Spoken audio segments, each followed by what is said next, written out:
Halo, selamat siang anak-anak. Senang sekali bisa ketemu lagi dengan kalian semua di acara PA Anak GRII Bandung. Dan kali ini kita masih lanjut eksposisi kitab Matius. Nah, anak-anak sebelumnya kita sama-sama latih. Nah, lagu yang kita latih hari ini adalah bahasa Inggrisnya I love to tell the story. Story about what ya?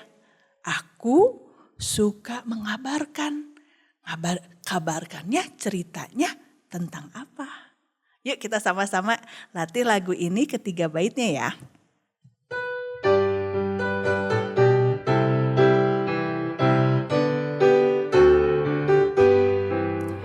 Ku suka mengabarkan tentang hal di surga, tentang kasih Tuhanku yang mati bagiku.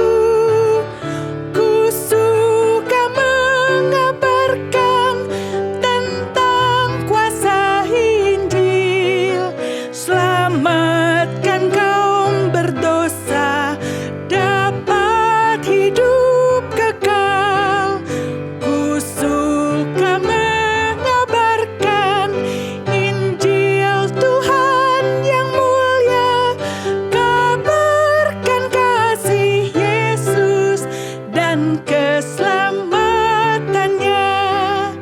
Ku suka mengabarkan indahlah Injilnya yang melebihi emas dan segala hartaku. Ku suka mengabarkan tentang berkat Injil yang memberiku hidup dan gemerkatiku. Ku suka mengabarkan Injil Tuhan yang mulia, kabarkan kasih Yesus dan keselamatannya. Ku suka mengabarkan, semakin ku kabarkan pada umat semua, senang mendengarnya. Ku suka mengabarkan tentang Injil Tuhan pada yang belum mendengar tentang kasih Tuhan. Ku suka mengabarkan Injil Tuhan yang mulia, kabarkan kasih Yesus dan keselamatannya. Nah, anak-anak, tadi I love to tell the story. Ternyata story-nya tentang apa? Ya, tentang kasih Yesus, tentang hal di surga, tentang Injil, ya, tentang apa yang sudah Yesus lakukan bagi kita umat yang berdosa. Nah, anak-anak, mari kita sama-sama mempersiapkan hati kita untuk masuk ke PA Anak. Sebelumnya kita sama-sama berdiam diri, kita bersaat teduh, mari kita tundukkan kepala dan mempersiapkan hati kita.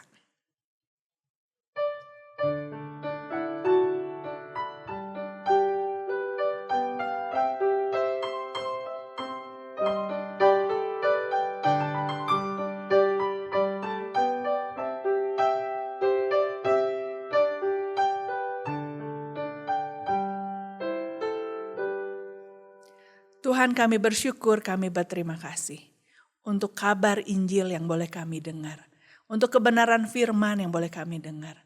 Biarlah Tuhan tolong supaya kami boleh melihat keindahan kabar sukacita ini.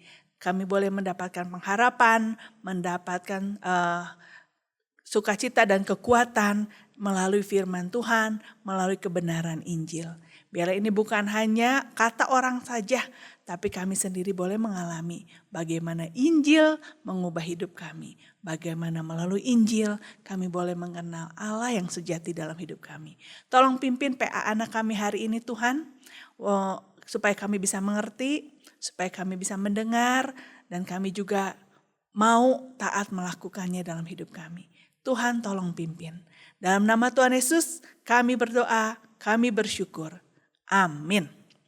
Nah anak-anak, kita sama-sama mau nyanyiin lagu ini. Tapi sebelumnya, apa?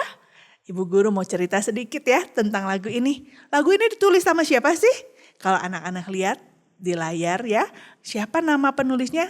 Adalah Catherine, seorang perempuan. Ya, sedangkan yang menggubah nadanya itu adalah William ya. Nah, Catherine sejak kecil dia sudah percaya Tuhan, dan waktu dari remaja dia sudah mau melayani Tuhan. Dia udah mulai mengajar di sekolah minggu untuk anak-anak perempuan. Lalu ketika dia beranjak dewasa, dia juga sempat pergi ke Afrika Selatan untuk bekerja di sana sebagai perawat. Nah, tapi waktu Catherine umur 32 tahun, dia yang tadinya seorang perawat, kini dia malah sakit parah. Sehingga beberapa tahun lamanya sakitnya tidak hilang. Tapi anak-anak, karena Catherine imannya iman yang sejati, karena Catherine mencintai Tuhan, bahkan di dalam penderitaannya, di dalam sakitnya, yang dia lakukan apa? Dia menulis puisi. Dia menulis puisi tentang Yesus. Puisi yang sangat panjang, ada 100 ayat di dalamnya. Dan lagu yang kita nyanyikan ini diambil dari puisinya Catherine. Ya, Catherine itu menceritakan kesenangannya, kesukaannya untuk mengabarkan hal-hal di surga. Untuk mengabarkan tentang Tuhan Yesus. Walaupun kelihatannya kayak kebenaran ini mungkin sudah mulai ditinggalkan. Kedengarannya seperti kebenaran, keyakinan yang kuno. Ya, tapi bagi Catherine tidak begitu. Bagi Catherine percaya Injil itu adalah kebenaran yang mampu mengubahkan hidup. Bagi Catherine percaya Injil adalah kekuatan Allah yang menyelamatkan.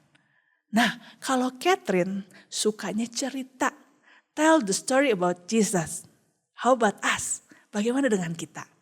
Kalau kita sukanya apa ya? Apakah suka makan?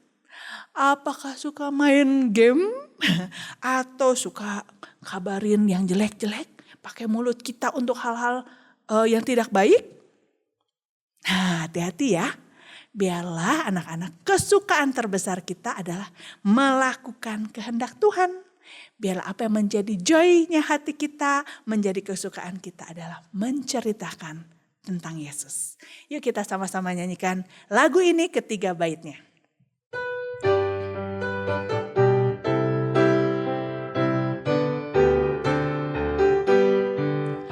Ku suka mengabarkan tentang hal di surga, tentang kasih Tuhanku yang mati bagiku.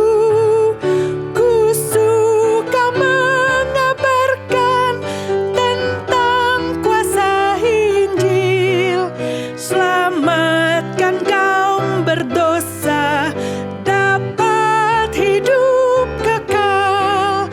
Ku suka mengabarkan Injil Tuhan yang mulia, kabarkan kasih Yesus dan keselamatannya.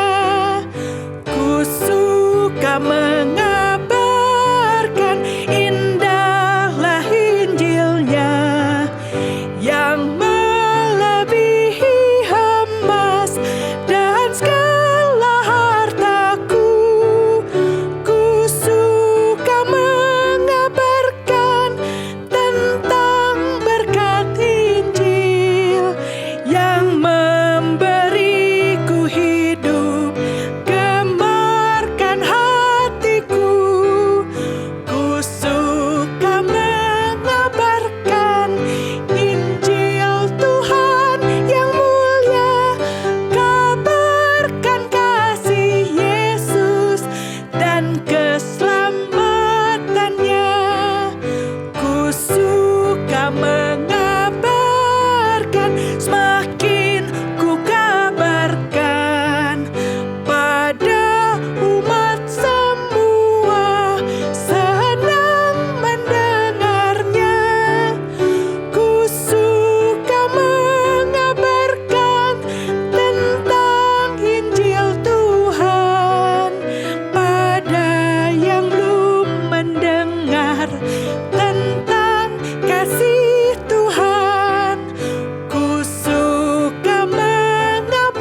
Mari kita sama-sama mendengarkan firman Tuhan hari ini.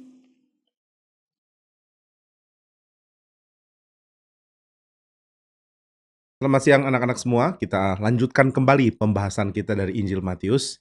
Mari kita berdoa. Bapa di surga, kami mohon Tuhan yang memberikan firman kepada kami, sehingga dari sejak kami masih anak-anak, kami sudah mengenal Tuhan kami, dan kami sudah mengenal cerita Alkitab dengan benar oleh karena anugerah Tuhan. Kiranya Tuhan rela pimpin kami dan memberkati dengan penyertaan Roh-Mu yang kudus. Di dalam nama Tuhan Yesus kami berdoa. Amin. Baik anak-anak sekalian, kita lanjutkan pembahasan kita dari Matius pasal yang kedua, dari ayat yang ke-13 sampai 23. Matius 2 ayat 13 sampai 23. Mari sama-sama kita membaca, ini bagian cukup panjang, semua anak-anak harap bisa sama-sama membaca di rumah. Matius 2 ayat 13 sampai 23. Baik, mari kita membacanya.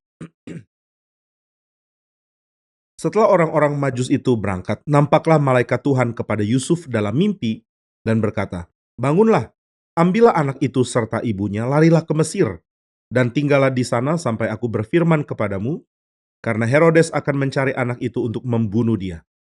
Maka Yusuf pun bangunlah, diambilnya anak itu serta ibunya malam itu juga, lalu menyingkir ke Mesir, dan tinggal di sana hingga Herodes mati. Hal itu terjadi supaya genaplah yang difirmankan Tuhan oleh Nabi, "Dari Mesir kupanggil anakku." Ketika Herodes tahu bahwa ia telah diperdaya oleh orang-orang Majus itu, ia sangat marah.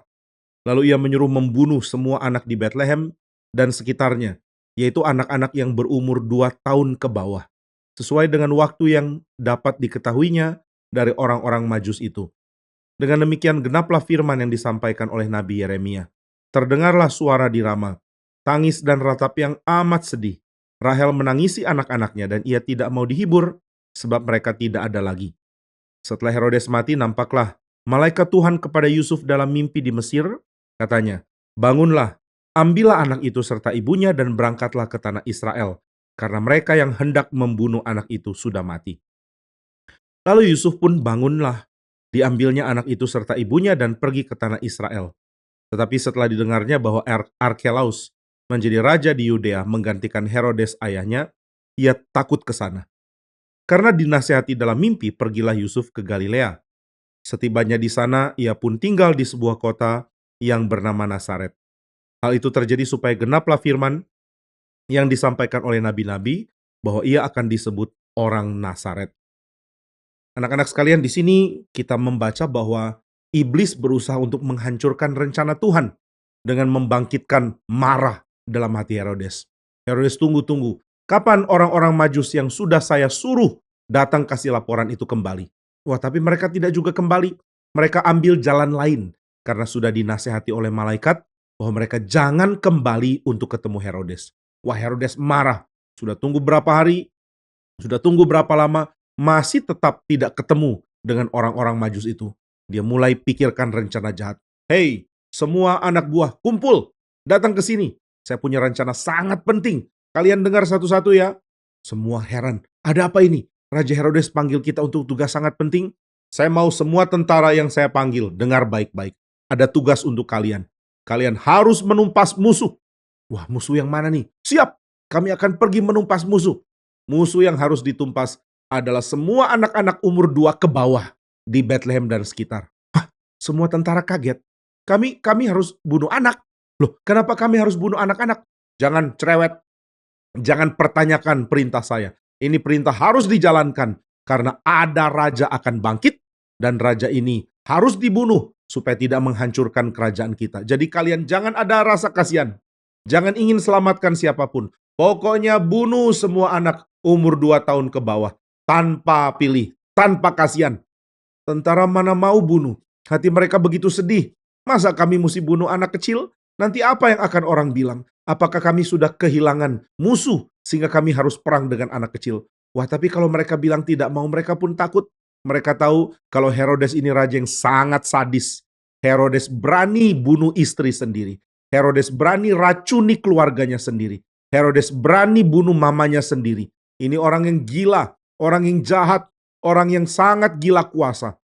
Supaya saya berkuasa, musuh saya harus mati. supaya saya berkuasa. Anak kecil pun harus mati. Ini orang sudah gila. Tapi tentara-tentara bingung. Kalau kami melawan orang gila ini nanti kami yang dibunuh. Wah, kalau cuma kita yang dibunuh nggak apa-apa. Tapi kalau Herodes bunuh keluarga kita bagaimana? Bagaimana kalau orang tua kita yang dia bunuh? Bagaimana kalau anak-anak kita yang dia bunuh? Sudahlah, daripada anak kita yang kena lebih baik anak-anak di Bethlehem. Tapi kasihan, anak-anak di Bethlehem begitu lucu, begitu manis, begitu baik. Masa kita harus bunuh? Tapi ini perintah raja. Mereka sedih sekali hatinya. Orang-orang di Bethlehem tidak tahu bencana sudah dekat menimpa mereka. Tiap hari mereka lihat anak kecil, mereka senang. Oh, anakku lucu, anakku begitu bagus, dianugerahkan Tuhan kepada kami. Tapi mereka tidak tahu orang jahat namanya Herodes mau bunuh anak-anak mereka. Tentara mulai berbaris, mulai mendekat ke kota Bethlehem.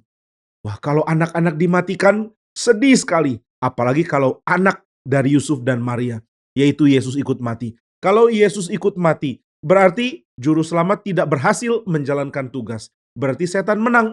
Kalau begini caranya, bahaya. Maka Tuhan sudah kirim malaikat untuk melindungi bayi Yesus. Malaikat berbicara kepada Yusuf dan Maria, segera pergi dari sini. Segera pergi. Pergi kemana ya? Segera pergi ke tempat jauh. Oh iya ya, kami akan pergi. Kenapa pergi? Karena ada orang jahat yaitu Herodes mau bunuh anak ini. Wah, kenapa Herodes mau bunuh anak ini? Karena anak ini adalah raja yang akan bertakhta. Tetapi Herodes tidak tahu bahwa meskipun anak ini mati, sekalipun Herodes juga hidupnya tidak lama lagi. Tapi Herodes sudah gila kuasa. Siapa mau jadi raja gantikan saya mesti mati. Akhirnya Yusuf mengatakan, baik, saya mau taat kepada Tuhan. Saya mau pergi jauh dari daerah ini. Karena Tuhan suruh ke Mesir, baik, saya akan pergi ke Mesir. Dia pun bawa Maria dan bayinya pergi ke Mesir. Waktu mereka mau berangkat, orang-orang Bethlehem tanya, mau kemana? Kami mau pergi karena di sini akan terjadi bencana. Sebaiknya kalian juga pergi. Bencana apa? Sudah, kita tinggal di sini saja. Rumah kita di sini, kita sudah enak di sini. Jangan ada bencana besar. Pokoknya mesti pergi. Kita nggak mau dengar. Maka Yusuf dan Maria pergi membawa bayi Yesus. Mereka jalan. Satu keluarga dengan anak kecil digendong. Mereka jalan naik keledai. Yusuf bilang, Maria, naik keledai sambil gendong bayi. Oke, maka Yusuf jalan kaki sambil pegang keledai. Keledai membawa Maria dan bayi Yesus. Mereka punya barang-barang yang sangat sedikit dan mereka punya persediaan makan sangat sedikit. Wah, kita harus jalan terus ke daerah selatan menuju ke Mesir. Mereka harus lewati tempat yang sulit. Mereka juga harus lewati padang gurun. Mereka lewati tempat yang mungkin akan bikin mereka kurang makan. Tapi mereka sudah berserah kepada Tuhan. Tuhan, Engkaulah yang akan memberkati kami. Engkaulah yang melindungi kami. Engkaulah yang memimpin kami. Engkaulah yang menuntun kami dan memberikan kepada kami segala hal yang kami perlukan. Nah, itu sebabnya mereka mau berjalan, mereka mau pergi, mereka berserah kepada Tuhan. Keledainya diajak berjalan jauh, siang, malam terus jalan. Keledainya lelah, mesti dikasih makan tambahan. Tapi di padang gurun tidak ada makan, maka kadang-kadang Yusuf terpaksa berikan makanan manusia untuk dimakan keledai, supaya keledainya kuat. Tapi makanan manusia jatahnya siapa? Jatah Yusuf saja. Biar makanan saya berikan untuk keledai, supaya kuat untuk bawa Maria dan bayi Yesus. Maka mereka jalan, melintasi padang gurun sampai ke Mesir. Sementara mereka jalan, tentara-tentara utusan Herodes mendekat ke Bethlehem. Lalu mereka bikin satu strategi. Mari kita copot, kita lepas semua seragam kita. Supaya tidak ada yang tahu bahwa kita adalah anak buah Herodes. Supaya kita disamarkan. Kita pelan-pelan masuk, lalu serang, bunuh anak-anak, kemudian segera lari. Maka mereka masuk, mereka bunuh anak-anak. Mereka matikan orang umur 2 tahun ke bawah. Anak-anak yang masih kecil-kecil mati. Baik itu di Bethlehem maupun sekitar. Mereka sudah bunuh, mereka lari, mereka rasa bersalah. Tapi mereka tidak berani melawan Herodes. Maka mereka berikan berita kepada Herodes. Herodes, tangan kami sudah penuh darah. Tangan kami sudah sangat jahat karena perintah kamu. Sekarang kami sudah bunuh anak-anak itu. Kami sudah melakukan kejahatan yang besar. Herodes gak peduli, pokoknya saya aman. Jadi anak-anak kecil sudah mati. Sudah, Raja. Sudah gak ada yang luput. Tidak ada yang luput waktu kami datang. Semua sudah ditumpas. Lega. Jadi, saya sekarang bisa jadi raja. Ini raja yang jahat bukan main. Tentara-tentaranya sebagian kecewa. Tidak mau lagi sama dengan dia. Ada orang-orang yang berniat mau bunuh saja Herodes. Karena ini raja yang sudah sangat jahat. Dan Tuhan izinkan Herodes hidup tidak lama lagi. Akhirnya Herodes pun mati. Dan setelah Herodes mati, keadaan justru jadi lebih baik. Karena tidak ada raja yang kejam, yang jahat seperti Herodes. Herodes ini orang sangat pintar. Dia bisa bikin bangunan yang luar biasa banyak. Dia bisa bikin satu bangunan di tebing bukit batu dengan jumlah kamar yang luar biasa banyak. Dia bisa bikin istana yang bagus sekali. Dia ahli di dalam bidang arsitek. Dia juga ahli di dalam bidang politik. Dia juga ahli di dalam jalin hubungan dengan orang. Ketika itu Romawi, waktu Herodes mau berkuasa, dipimpin oleh satu orang yang sangat-sangat hebat, yaitu seorang bernama Julius Caesar. Tapi Julius Caesar dibunuh oleh orang-orang di dalam senat. Waktu Julius Caesar mau datang memimpin rapat di senat, sebagian mereka sudah ambil belati, simpan di dalam baju. Ketika Julius Caesar mendekat, mereka langsung dekati, mereka tikam sampai Julius Caesar akhirnya mati. Nah, dua orang yang setia kepada Julius Caesar. Satu orang namanya adalah Marcus Antonius. Satu orang lagi namanya adalah Octavianus. Octavianus inilah yang jadi kaisar dengan nama Agustus. Nah, dua orang ini marah. Mereka mengatakan, siapa membunuh Julius Caesar akan kami tangkap, akan kami bunuh. Maka mereka bunuh, balas dendam. Banyak orang yang membunuh Julius Caesar dari senat, mereka bunuh. Dan akhirnya senat jadi lemah. Dan karena senat jadi lemah, dua orang ini jadi sangat kuat. Octavianus dan satu lagi adalah Marcus Antonius. Keduanya menjadi sangat kuat. Kemudian satu orang di daerah Edom, di daerah jajahannya Israel, namanya adalah Herodes. Dia mau jadi raja. Maka dia datang mendekat kepada Marcus Antonius. Hei Marcus Antonius, saya dan kamu kan sudah kenal lama ya. Oh iya.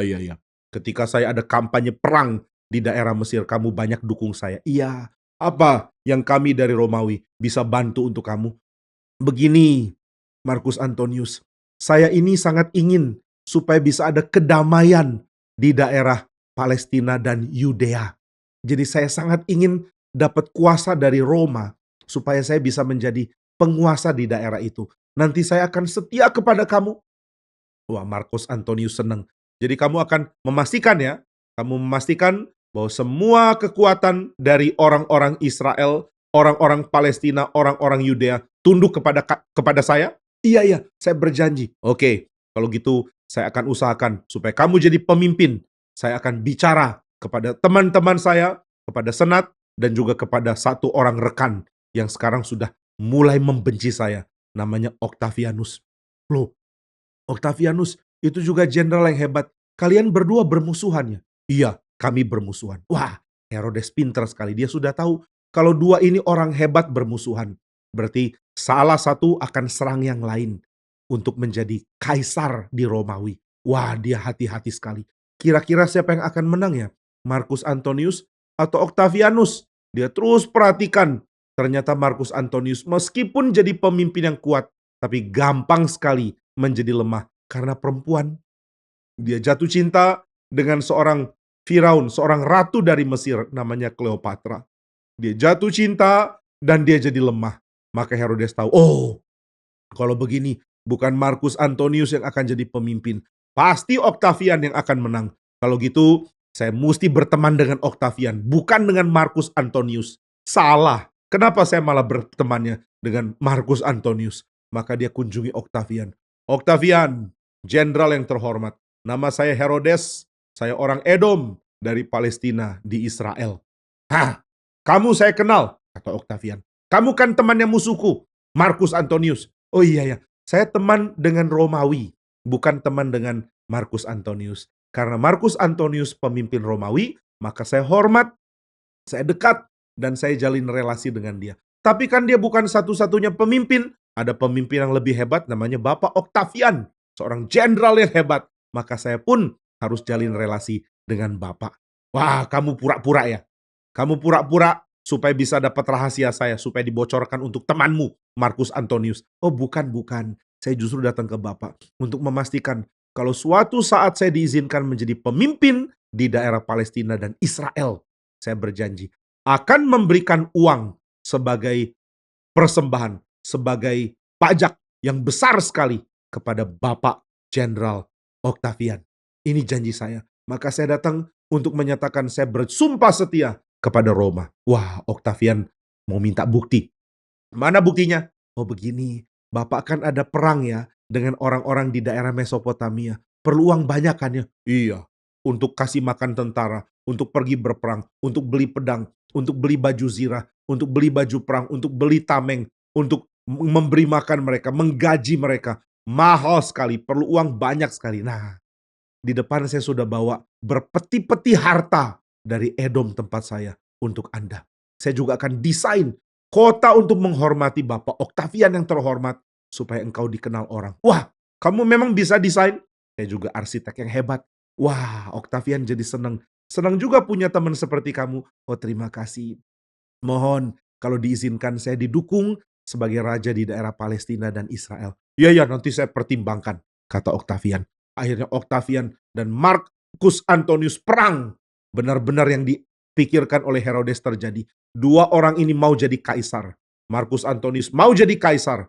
Kemudian Octavian mengatakan, sayalah yang jadi kaisar. Mereka berdua mulai saling benci satu sama lain. Akhirnya satu berkuasa di Mesir, satu berkuasa di Mesopotamia. Mereka saling serang, perang saudara. Kekaisaran Roma yang besar mulai pecah karena dua saling perang saudara. Kemudian Marcus Antonius tulis surat untuk Herodes.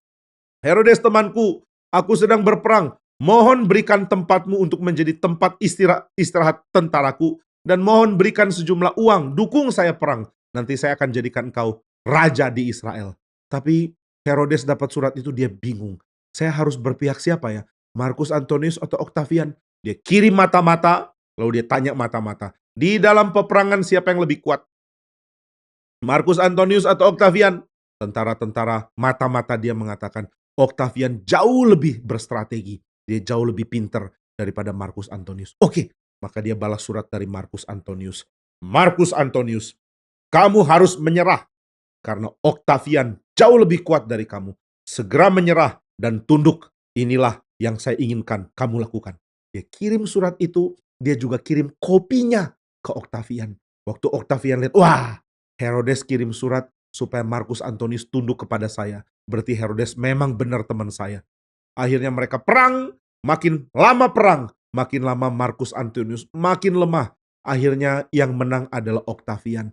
Octavian mengalahkan Marcus Antonius dan dia diinginkan untuk jadi kaisar. Seluruh Israel dan seluruh Romawi mengatakan, kami ingin engkau yang jadi kaisar. Oh Octavian. Octavian bilang, oke, saya jadi kaisar. Maka dia jadi kaisar dan dia ganti nama menjadi Agustus. Seorang kaisar pertama setelah Romawi. Lama tidak ada kaisar karena mereka pakai sistem senat. Ada orang-orang di senat yang memimpin bersama-sama. Sekarang tidak lagi. Bukan senat, tapi satu orang kaisar namanya Octavian yang sudah ganti nama jadi Agustus. Inilah kaisar Roma. Waktu pelantikan Herodes ikut datang. Ini raja baru, kaisar baru dari kekaisaran Roma. Hidup Roma. Dan kaisar Octavian panggil Herodes. Herodes temanku, jika bukan karena dukungan engkau, saya tidak sanggup mengalahkan Marcus Antonius. Wah, padahal Marcus Antonius tadinya temannya Herodes. Herodes sengaja memihak kepada Octavian untuk mematikan Marcus Antonius. Demi dia bisa mendapatkan kedudukan sebagai raja. Maka Herodes diangkat menjadi raja di Israel. Wah, Herodes jadi raja. Saya senang saya jadi raja. Sejak dia jadi raja, dia makin jahat. Dia tanya mamanya, mama dukung saya atau dukung saudara yang lain? Kalau mama berani dukung saudara yang lain, mama akan saya hukum mati. Akhirnya benar, dia hukum mati ibunya sendiri. Dia hukum mati saudaranya sendiri. Dia bunuh banyak sekali orang karena curiga. Kalau jenderalnya jadi kuat, dia mulai curiga sama jenderalnya. Kamu mau berontak lawan Herodes ya? Saya akan bunuh kamu. Akhirnya banyak orang muak sekali sama Herodes. Herodes jadi orang gila kuasa. Maka Herodes adalah lambang raja bodoh yang gila kuasa. Sedangkan Yesus Kristus yang lahir pada zaman Herodes justru menjadi pengharapan. Karena Yesus Kristus menjadi raja yang tidak ingin kuasa. Yesus Kristus raja yang ingin kebenaran, yang ingin keadilan, yang ingin belas kasihan Tuhan dinyatakan lewat kerajaannya. Maka Herodes galak, jahat, bunuh anak-anak kecil umur 2 tahun ke bawah. Orang ini begitu jahat, Tuhan pasti akan hukum. Tuhan pasti akan lempar dia ke neraka. Karena dia terlalu jahat. Tetapi setelah dia mati, akhirnya orang mengatakan, Untung Herodes sudah mati. Puji Tuhan raja sudah mati. Karena raja ini sangat jahat. Membuat kami sangat menderita. Kami lebih suka nggak ada raja yang seperti ini. Nah, setelah Herodes mati, Tuhan mau Yesus Kristus kembali ke Israel.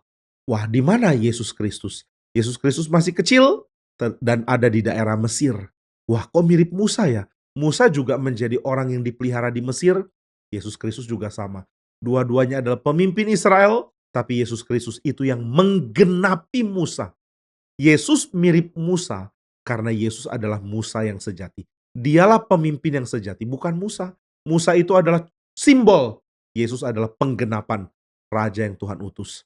Yesus yang masih kecil ada di Mesir, dididik oleh papa mamanya, dipelihara, dan dia mulai belajar budaya Mesir, dan dia mulai belajar bicara, mulai belajar berinteraksi, mulai belajar keindahan dari semua kebudayaan di Mesir.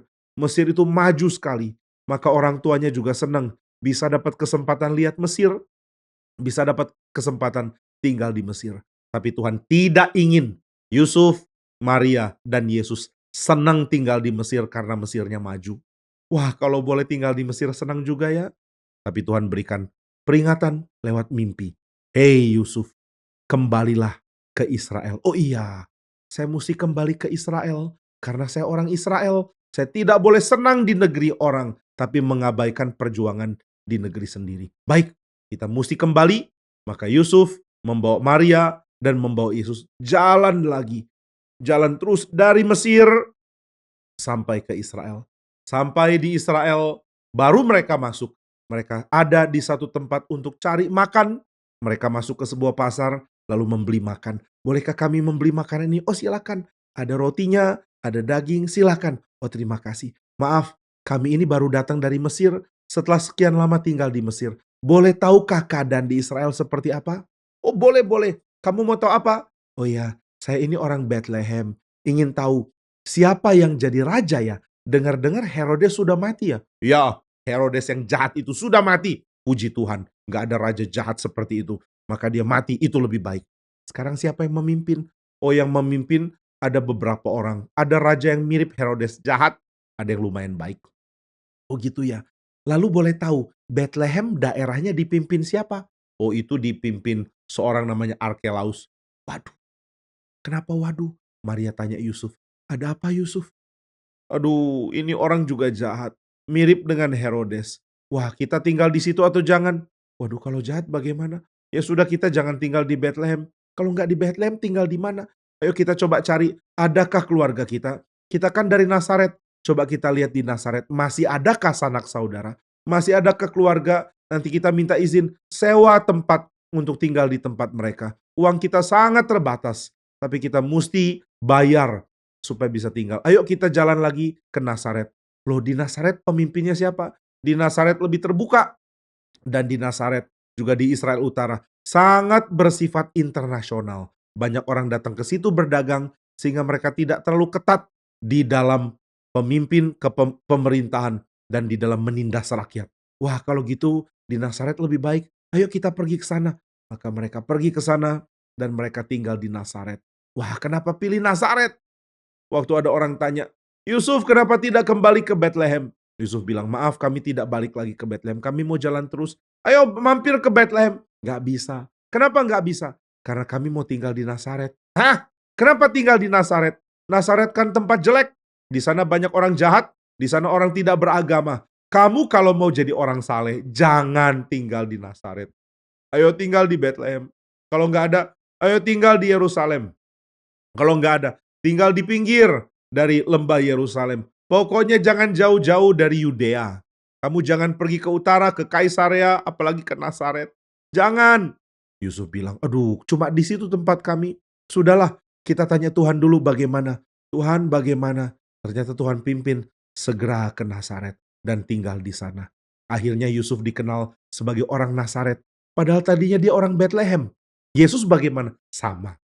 Yesus sudah mulai tumbuh besar dan orang tahunya ini anak dari Nazaret. Hei Yesus, kamu dari mana? Yesus yang masih kecil menjawab, dari Nazaret. Oh jadi kamu orang Nazaret? Iya, padahal Yesus lahirnya di Bethlehem. Maka Yesus mulai dikenal sebagai orang Nazaret Dan karena itu banyak orang tidak mau dengar Yesus Kristus berbicara. Loh, memangnya salah apa? Kenapa tidak mau dengar Yesus Kristus berbicara? Karena banyak orang beranggapan kalau Mesias datang harus dari Bethlehem dan tidak mungkin tinggal di Nazaret. Tapi Yesus memang lahir di Bethlehem, tapi tidak banyak orang yang tahu. Orang taunya dia lahir di Nazaret. Maka Yesus Kristus dihina waktu dia mulai pelayanan karena dia berasal dari Nazaret. Nazaret itu nggak ada orang yang pikir agama dengan serius. Di Nazaret nggak ada orang yang saleh. Di Nazaret cuma ada orang-orang jahat. Tapi nggak apa-apa. Justru Tuhan mau menunjukkan bahwa kuasa Tuhan lewat Yesus Kristus datang dengan cara yang tidak sama dengan yang lain. Yesus menebus manusia dengan mati di kayu salib. Yesus memimpin umatnya dengan disebut orang Nazaret. Akhirnya dari cerita kisah hidup Yusuf dan Maria, ada 2 ayat yang digenapi. Yang pertama, ayat yang mengatakan di dalam Bethlehem seorang bernama Rahel nangis. Rahel itu dikubur di Bethlehem. Tapi sekarang Rahel yang menangisi. Dia menangisi anak-anaknya. Saya nggak bisa tahan. Anakku yang sudah ada di Bethlehem sekarang mati. Nah, ini dicatat di dalam kitab suci. Di dalam pasal 2 ayat 18. Terdengar suara di Rama. Tangis dan ratap yang amat sedih. Rahel menangisi anak-anaknya. Dan ia tidak mau dihibur sebab mereka tidak ada lagi. Ini adalah tulisan dari kitab Yeremia.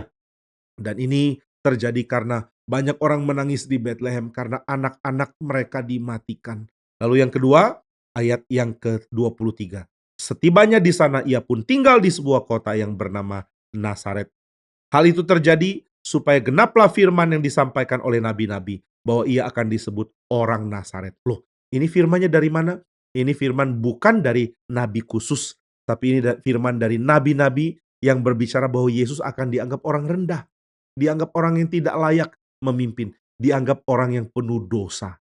Nah, inilah yang dimaksud dengan orang Nazaret. Memangnya kenapa bilang orang Nazaret? Kenapa itu harus dianggap sebagai orang berdosa? Karena orang Nazaret banyak yang jahat. Maka Yesus dianggap mirip dengan orang-orang jahat yang tidak kenal agama. Akhirnya orang menghina Yesus, orang mengabaikan ajarannya, orang anggap rendah dia. Tapi Alkitab menjanjikan siapa yang mau beriman, siapa yang mendengar, dia akan bahagia, dia akan diselamatkan. Nah, itulah sebabnya kenapa kita mesti mendengar firman dengan baik. Karena firman Tuhan mengenalkan kita akan Tuhan yang bekerja dengan cara yang sangat tidak kita duga. Tuhan bekerja dengan cara yang sangat mengejutkan. Tuhan bekerja dengan cara yang sangat tidak bisa kita sangka. Nah, itu sebabnya mari belajar kitab suci, mari kenal Tuhan Yesus, dan mari kenal bagaimana Allah memimpin. Di dalam keadaan sulit Tuhan menyelamatkan dan melindungi Yesus Kristus.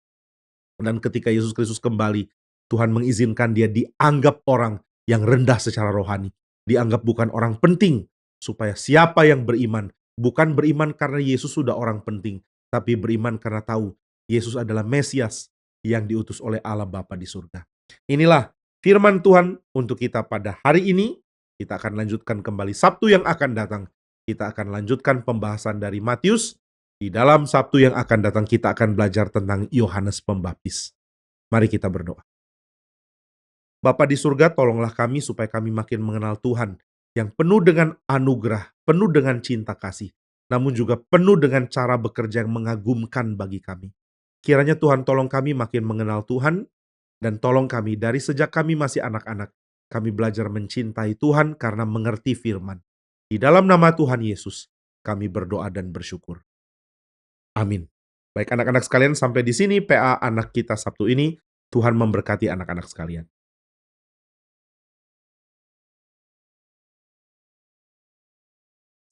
Ya, anak-anak, bersyukur sekali lagi kita bisa sama-sama belajar dari kitab Matius. Anak-anak tahu kitab Matius adalah salah satu kitab Injil. Ada 4 kitab Injil. Apa itu? Matius, Markus, Lukas, dan Yohanes. Dan hari ini kita belajar lebih dalam lagi, maju selangkah lagi dari kitab Matius. Nah, mari kita sama-sama meresponi firman Tuhan hari ini dengan menyanyikan lagu Ku Kabarkan. Ingat ya, kabarkannya apa tadi? Kabarkan Injil. Kita menyanyikan bait yang ketiganya saja, ya. Lalu kita akan menutup PA kita hari ini.